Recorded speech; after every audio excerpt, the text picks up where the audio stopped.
All right, what's up, guys? My name's Sir UD. Normally, I record videos on games, what I think about them. More of a review or video essay type of channel is what I tend to categorize myself to be. But today is going to be a little something different. The Game Awards just got announced. They announced this year's nominees, and I just wanted to go through them, kind of talk about it, give some of my thoughts on just the banger year of games that we've had this year.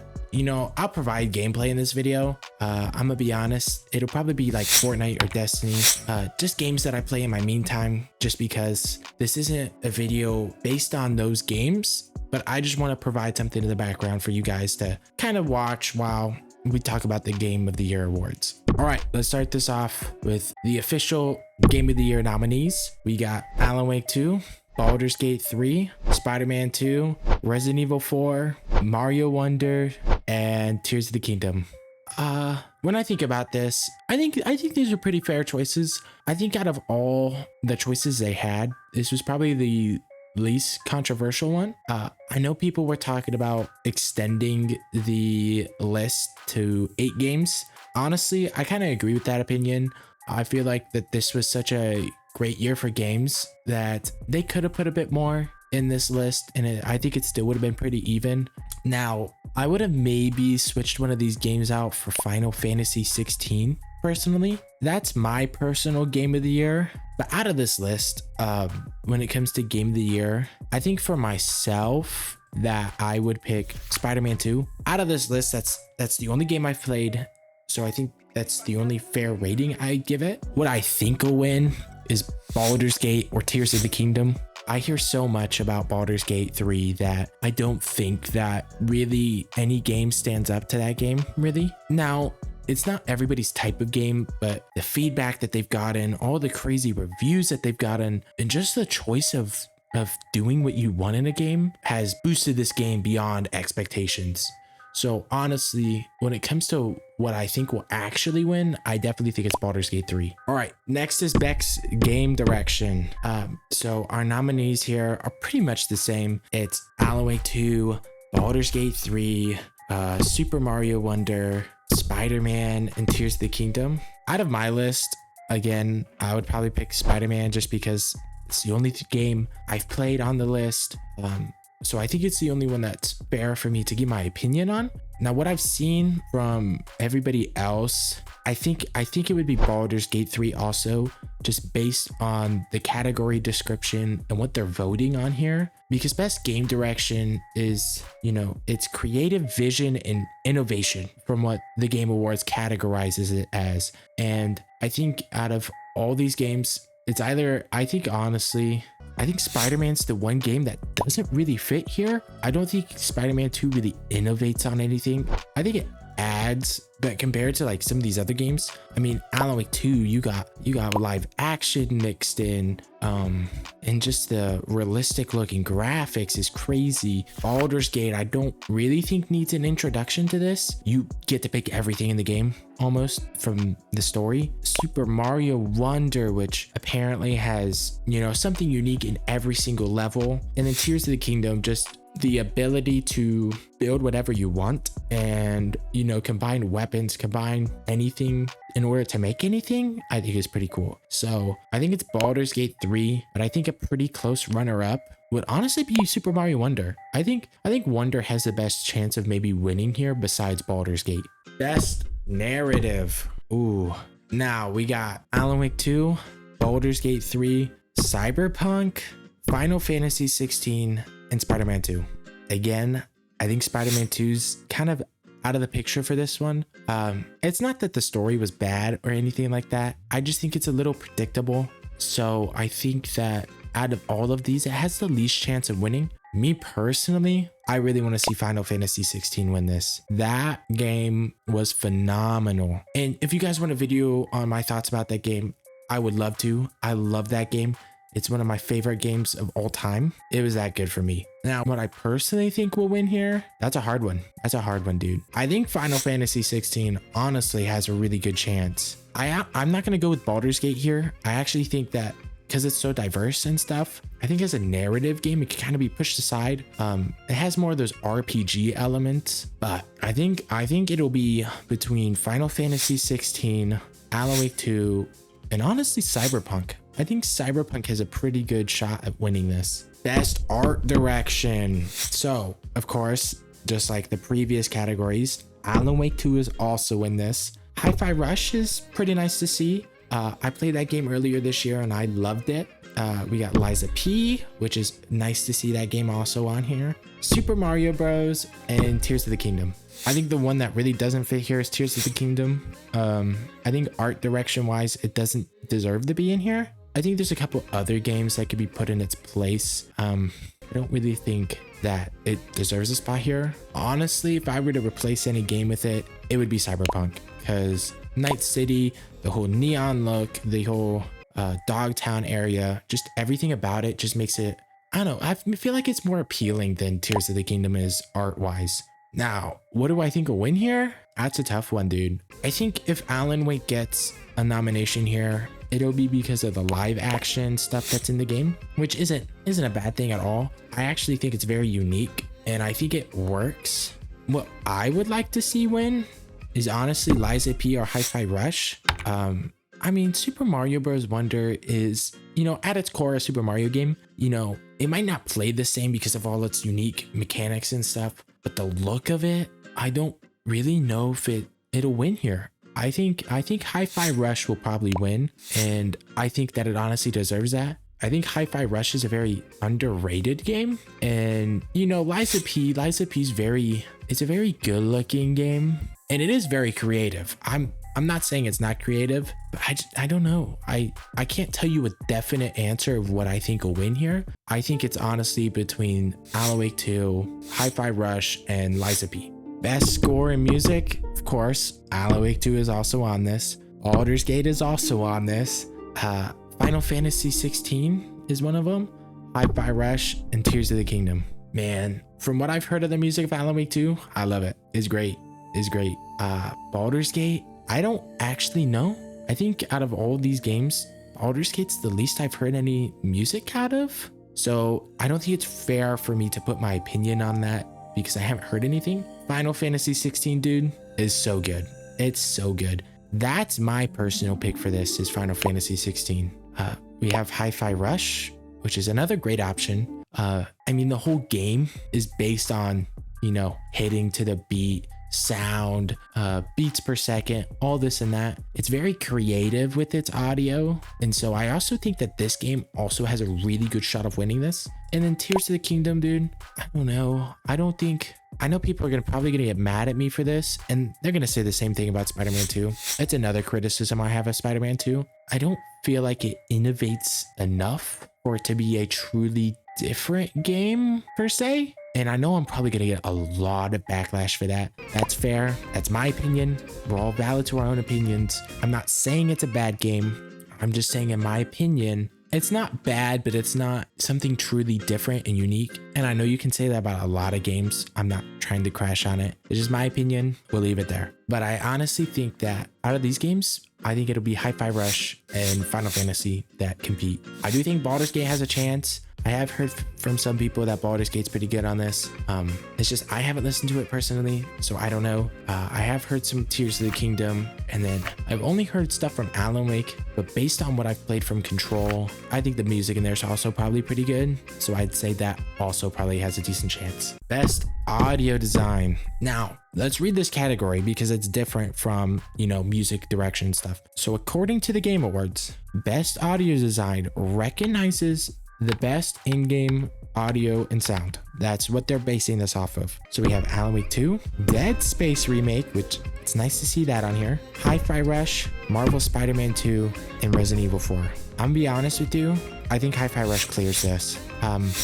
Spider-Man 2, you got the whips, you get the web shots, you got all this and that. I mean, it's good sound, don't get me wrong, but it's not something like Hi-Fi Rush, where the entire game is based off of sound and beats and, everything has its own unique thing to it. So that's why I'm putting Hi-Fi Rush as probably the winner for this one. And now we come to probably my hardest category. I don't know what I would put for this one, so I'm gonna give you my own thoughts and opinions on every single one as I list them off. So this is best performance. So we got Ben Starr from Final Fantasy 16.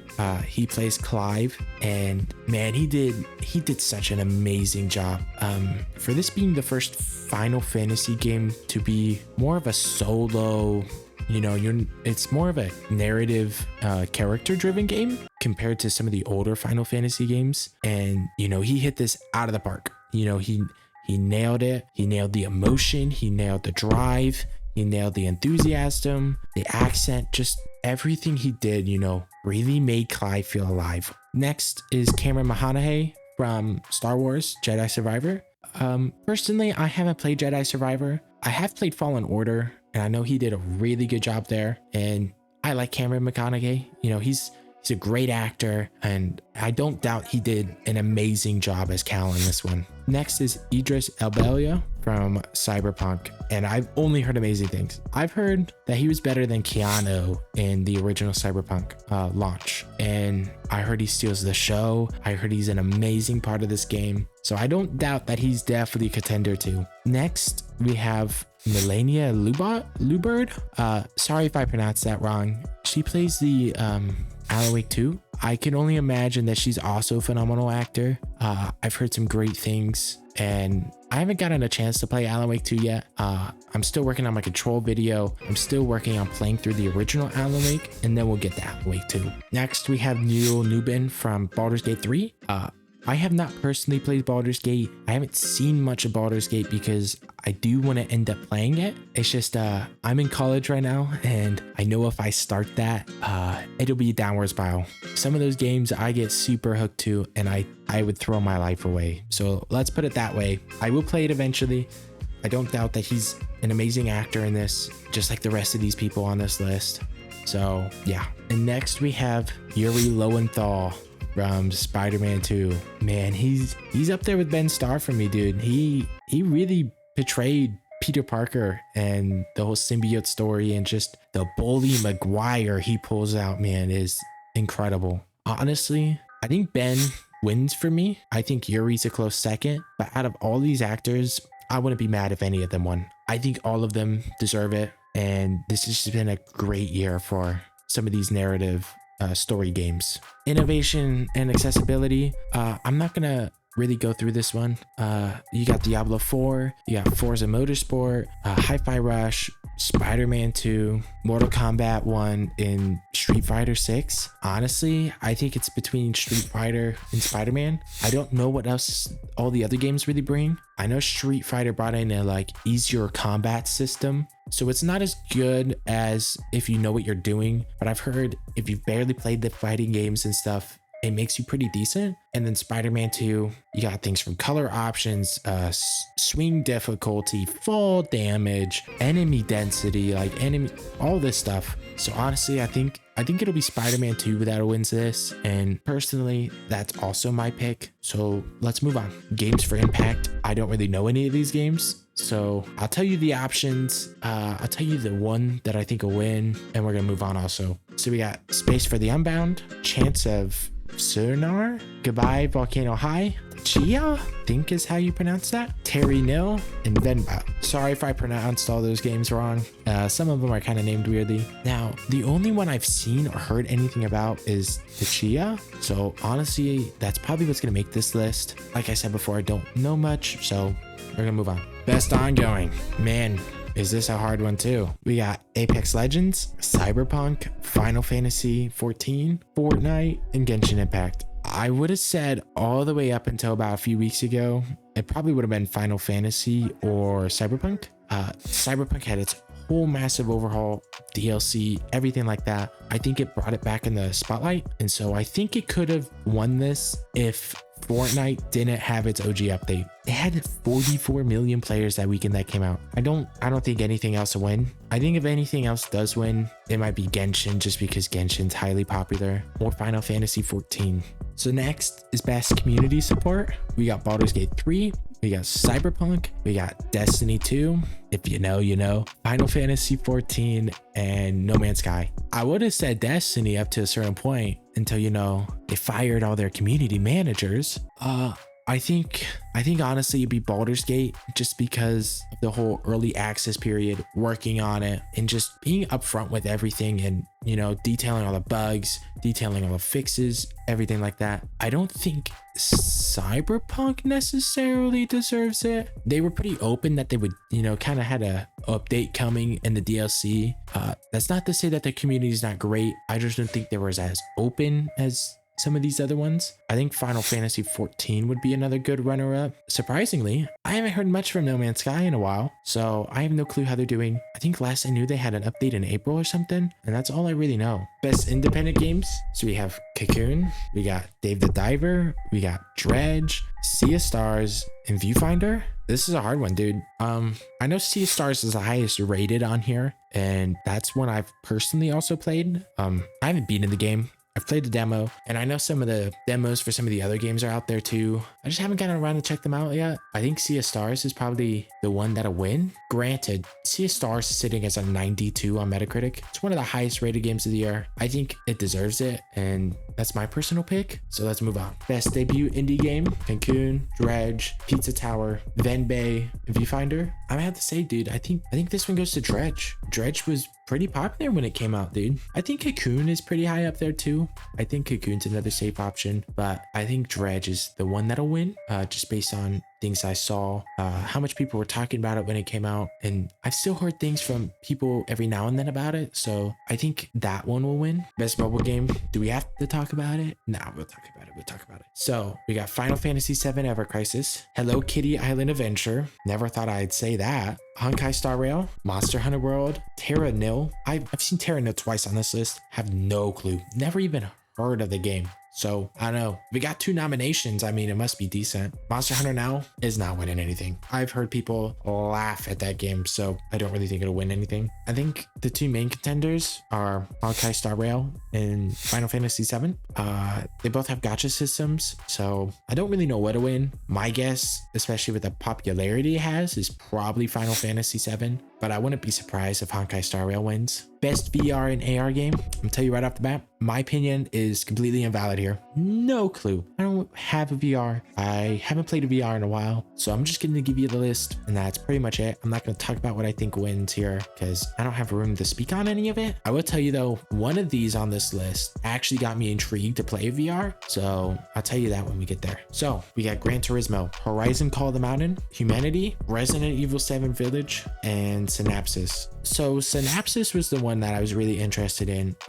Has this cool black and white theme with some colors every now and then. You have like telekinesis and stuff. Pretty cool. I was really interested in playing that game, but when it comes to what a win, I have no clue, and I'm not really going to speak on it. I have no background in any of these games, so I don't think it's fair to put my opinion on it. Best action game, we got Armored Core 6, Dead Island 2, Ghost Runner 2, Hi-Fi Rush, and Remnant 2. I'm not gonna lie, my pick for this is actually Remnant 2. You know, people blew up in this game, especially for me coming from the Destiny community. Play a lot of Destiny, follow a lot of Destiny YouTubers and people on Twitter. So from what I've seen, a lot of people really like Remnant. I've played it personally. I really enjoyed my time with it. So I bet that'll be a runner-up. What I think will actually win is probably Armored Core. I mean, it's from software, dude. Anything that they put on here is probably gonna win. But personally, I think Remnant 2 should win. That's my pick. Best action adventure, dude, it's pretty close to Game of the Year nominations, to be honest. Alan Wake 2, Spider-Man 2, Resident Evil 4, Jedi Survivor, and Legend of Zelda, dude. What I think will win? Probably Spider-Man. I think all these other games have a pretty good chance of winning. I think Jedi Survivor being on here is kind of interesting out of some of the other games, especially with the poor launch that Survivor had. I'm a little surprised to see it on here, but hey, I mean, at least it got a nomination. Best RPG category is kind of interesting because they don't have Cyberpunk on here and they don't have a few other games I would kind of expect, but they have some interesting picks. So you got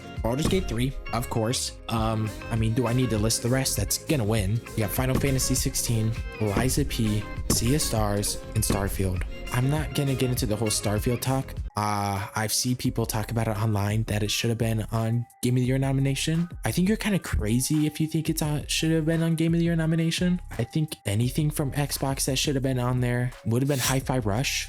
I think that's the best game that they put out this year. Nothing I can change about that. Would have win here? Like I said, it's Baldur's Gate, dude. I want Final Fantasy 16 to win, but it's Baldur's Gate. Best fighting game, you got God of Rock, Mortal Kombat 1, All Stars Brawl 2, Pocket Bravery, and Street Fighter 6. I think honestly, this goes to Street Fighter 6. It was pretty popular when it came out, and Mortal Kombat wasn't received that well story-wise. It wasn't received that well when it originally came out, and the horrendous Switch port probably doesn't help. But yeah, I think it'll be Street Fighter. Best family game, Disney Illusion, Party Animals. Good to see that game on here. Pikmin 4, Sonic Superstars, Mario Wonder. Mario Wonder clears. I don't think there's really another thing. I do like Party Animals. I think that it's great that it got a nomination, and it is fun, but I don't think as about as a popularity as something like Mario does. Best sim strategy game, I have no input. I don't play these games. They're not my genre of games, so I don't really play them. So we have Advanced Wars, City Skylines 2, Company of Heroes, Fire Emblem, and Pikmin 4. And I'm just gonna give you those and move on because I have no clue. God damn it, dude. Another category I don't have any opinion on. So we have Best Sports and Racing. You have EA Sports Football. You have F1 23, Forza Motorsport, Hot Wheels, and the Crew Motorfest. I have no insight on how those games are. So we're gonna move on. Best Multiplayer, Baldur's Gate, Diablo, Party Animals, Street Fighter, and Mario. Honestly, I think people who are playing Baldur's Gate aren't playing it online. So I'm not gonna say that'll win, but I mean, I don't know what other game would. Diablo's gone downhill from what I know. Honestly, I'm picking Street Fighter or Party Animals here. I think they both have pretty good chances, so we're gonna leave it at that. Best adaptation, we got Castlevania, we got Gran Turismo, The Last of Us, Mario, and Twisted Metal. Let's be honest, it's between Mario and The Last of Us. They were both pretty mainstream, but I think Mario beats it. You know, that was just a culture phenomenon thing. You know, it grossed so much money. It's a family movie compared to The Last of Us, so everybody can watch it. I think The Last of Us is good. I just don't see it winning. Most anticipated game, Final Fantasy VII Rebirth, Hades 2, Like a Dragon, Star Wars Outlaws, and Tekken 8. It's between Hades or Final Fantasy. I think Final Fantasy clears. Everybody's excited for part 2. I still need to fully finish part 1. We'll probably make a YouTube video on that near the launch. But I think there's enough hype for Hades for it to maybe get a win, but I definitely think it's Final Fantasy VII. And then we get to the creator and esports stuff. I'm not going to talk about it. I don't have any insight on those. So I'll leave those to other people if you want to go see what their opinions are on those. So my thoughts on the Game Award nominations, I'm a little shocked to see Hogwarts Legacy didn't get any, not a single nomination here. That was one of my favorite games of this year too. I loved it. I'm a pretty big fan of Hogwarts and the Star Wars stuff. You know, you have the whole J.K. Rowling controversy, which I definitely get, but you know, she's not really associated with the game. The game just takes place in her world, and I know not everybody has that same view as me, but I really wished I saw it on here. I imagine they didn't put it on there because of controversies, and I completely get it. But I definitely think it's a little snubbed out. Final Fantasy 16, I would have liked to see a little bit more of. That's a personal preference thing. I think it deserves a bit more than what it got. I definitely get why with the year that we've had. Dead Space only being seen in there about once is kind of crazy too. But yeah, man, December 7th, you know, we're gonna have of course the Game Awards. We're gonna have trailers, we're gonna have announcements, we're gonna have all this and that. I hope to see you there and join me while watching the stream. I don't know if I'll stream it, but I definitely know I'll be watching, and you know, maybe we'll even make a video about some of the announcements and this and that. You know, everybody's looking forward to the GTA 6 announcement, which isn't confirmed to be there, but it's hinted at. Maybe we'll hear something about the Elden Ring DLC. There's rumors of a God of War DLC or game. You know, I want Ghost of Tsushima 2 to get announced soon. I love that game. So yeah, man, this has been Sir UD, and I'll see you guys later. Peace.